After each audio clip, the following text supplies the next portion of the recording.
James Harden was traded to the Nets about a week back, and it kind of flipped up the league and officially made the Eastern Conference a little bit higher. I'm going to go over what I think the playoffs are going to look like and who the NBA champions are going to be, you know what I'm saying? Some of my hot takes include that I got the Heat at the 6th seed, as well as the Mavericks at the 7th seed. I also got the Raptors at a top seed in the conference ahead of the Heat at 5. And of course I got the Knicks making the playoffs. So the Bucks versus the Knicks. I know the Knicks tried really hard behind Julius Randle to make the playoffs, but I got them getting obliterated by the Bucks first round, no question about it. Sixers Raptors. This series really just depends on how good the Raptors bigs play, which honestly they've been non-existent this whole season. And Chris Boucher, although he's a 20-point scorer, he's not locking down Joel Embiid. With all that being said, I actually got them beating the Sixers in a pretty neck-and-neck series. I think the Raptors are kind of like the LeBron to Toronto, and we're going to make Philadelphia Torontophia. So yeah, I think the Sixers are going to have another disappointing playoff run. First round, they got to change something up. At the 3 versus 6 seed, we got the Nets versus Heat. I know Heat fans are going to be really pissed at this because they just made it to the finals. Of course, the Heat are going to slow down the Nets a bit, but I don't think a single team can fully stop them. So I think you know where this is going. I got the Nets winning 4-1. Now for the final matchup in the Eastern Conference, we got the Celtics versus Hawks. I think this is going to be a really entertaining series, especially since the Hawks bigs are just a little bit better than the Celtics bigs. Now this is before the trade deadline. I fully expect the Celtics are going to make a trade for a better big man. Even though that matchup is easily in the hands of the Hawks, they have Jason Tatum. Celtics take the Hawks 4-0 because of Jason Tatum and Cardio Kemba. Still in the East, we got the Bucks versus Raptors, and although I'm a big Raptors fan, I don't think this series is going to go the way it did last year. I think the Bucks are going to come out, win 2 of their own at home, then back to Tampa, which isn't really the Raptors' home. They're going to win 1. Maybe we can win 2, but even if the Bucks are going to take this easily, they're a top team in the conference. Back down to the Nets versus Celtics. I think the Celtics defense is really good, but also I don't know if they can stop the Nets with 3 stars. I think you could say that about the Nets against any team, but especially against the Celtics. Celtics have Jason Tatum. He doesn't have a lot to prove this year, especially because he's in such a stacked conference. But I think he could put up a fight against the Nets and actually force them to probably 6 games and lose. But I feel like everyone knows that the Celtics are not really contending against the Nets this year. To finish off the East, we got the heavily anticipated matchup between the Bucks and the Nets. I think this series is going to be really entertaining, especially since the Bucks defense is so great against the Nets. Giannis has got something to prove this year. If he doesn't win this year, I think he's got to question why he signed with the Bucks and not the Raptors. Now, although Giannis is an unstoppable force, so is Kevin Durant. Jrue Holiday is definitely going to slow down Kyrie.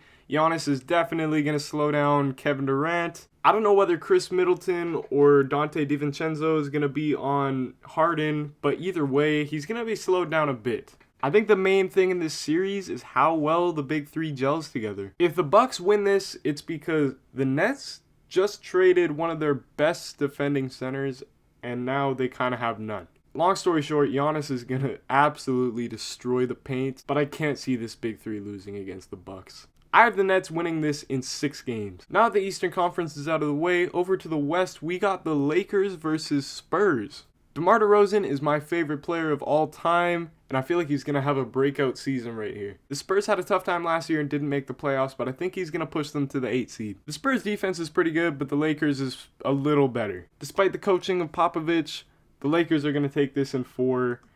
It's going to be another tough year for the Spurs. Trailblazers versus Warriors is going to be a great series. For some reason, people really debate that Damian Lillard is better than Curry. I'm pretty sure this is well known, but Curry's one of the most influential players of all time. He brought the 3-point shot to a new light and made a dynasty out of it. I feel like everything outside the point guards are pretty even matched. This is really just the battle of Stephen Curry and Damian Lillard. And with that being said, number 30 takes this in 6 games. Seriously. Why is this a debate? Suns versus Jazz is going to be really fun. I think there's a bit of pressure here on Donovan Mitchell as he needs to make his next jump. I don't know why, but I feel like if he doesn't make this series a little bit interesting, he's going to be compared to Andrew Wiggins in a sense that they don't really improve year to year. But he's much better than Andrew Wiggins, let me get that straight. As you can see, I put the Suns really highly here as I feel like the Suns are due for a breakout year. They did great in the bubble, undefeated, and now they got Chris Paul to add to that. The fate of this team lies in the guards, as well as the fate of the Jazz. Paint defense is pretty good by each team, so once again, this lies in the guards. And although this series is going to be a long one, the Suns are just a little bit better than the Jazz. I got them taking it 4-3. Kawhi left Toronto, and since then, he's just been in a downward spiral of losses. I feel like last year kind of ruined his image as the Nuggets had a crazy comeback. But we need to value Kawhi for what he really is. The Mavericks are right there. I feel like Kristaps needs to take that next step in order for them to be an actual contender. But right now, I got them losing to the Clippers 4-1. This is Kawhi's year to prove him wrong. Alright, Lakers versus Warriors. We're finally seeing LeBron versus Curry again, but this time it's in the second round. Crazy how the NBA works. The Warriors are not what they used to be, especially because of injuries and some of their best players leaving. I feel bad for Curry.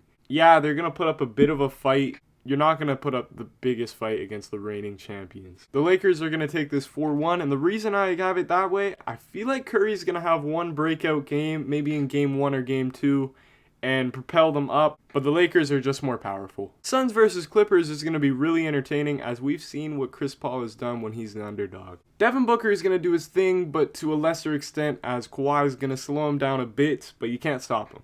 I'm a little skeptical of the Clippers' move to have Nicholas Batum at power forward, but other than that, I like their starting lineup, especially with the shooting big in Serge Ibaka. Chris Paul is going to have a little bit of a harder time against the fiery Pat Bev, but he's still going to be probably the best player in this whole series. Suns versus Clippers is ending in 6 games, and it's going to the Clippers. If these playoffs ever happen, it's going to be one of the best ever as we're getting everything we wanted. And it goes without saying that one of those things, the Battle of LA. Lakers versus Clippers, LeBron versus Kawhi, we're finally going to see it in the Western Conference Finals. I feel like if Kawhi makes it this far, they're going to start playing him like Toronto did, and he's going to be carrying games. I think most fans are going to write this series off as it easily goes to the Lakers, but I feel like you need to acknowledge how good the Clippers really are. The only way the Clippers can prove how good they really are is if Paul George doesn't hit the goddamn side of the back. He's kind of making it known that this season is his comeback season, which I'm actually really excited for. With the defense and star power to the Lakers, along with the defense and star power of the Clippers, this series is going 7 games in the favor of the Lake Show. LeBron is going to show really how dominant he is in this series against Kawhi. These playoffs have the potential to be the best NBA Finals in decades. LeBron is facing another super team, Kevin Durant is on another super team, and the Celtics lost again in the second round. This is Anthony Davis's series. The fact that there's a possibility that someone gets the Finals MVP over LeBron is crazy to me, but out of all of LeBron's Finals appearances, this is the year to do it. The Nets defense isn't great, but once again they have 3 All-Stars, so it's all great. We're going to be seeing really high-scoring games from this series. I'm talking every game's 120 plus. Anthony Davis is going to be averaging 30, Kevin Durant's going to be averaging 30, LeBron's going to be averaging 30, and probably Kyrie's going to be averaging 30. Now that only leaves James Harden, which has a history of struggling in the playoffs. I think this year is going to change for him as he realizes that he might be the 3rd best player on his team. I think Harden is going to shoot really well and average over 20 and make it just a bit harder for the Lakers to keep up. On the Lakers side, honestly, if I wanted to, AD can average 40. I think we're going to see 2 50-point games from both Anthony Davis and Kevin Durant. LeBron's going to get a triple-double multiple times, break more records, and overall, this series is going to go down to the wire in 7 games. But the team that's going to take over and win these playoffs are the Los Angeles Lakers. LeBron is getting his 4th ring. LeBron is getting his 5th ring and finally matching up with Kobe's numbers. And all jokes aside, this is where this LeBron-Jordan debate ends. LeBron is the greatest player of all time. So the Lakers took this in 7. The Celtics lost again. The Suns are one of the top teams, and LeBron has one of his hardest roads to a ring ever. If I would change anything, maybe the Heat take 2 games off the Nets. Let me know what you guys think of these predictions. I think they're pretty solid. But other than that, thanks for watching. Please like and subscribe. It means a lot. I'm out. See ya.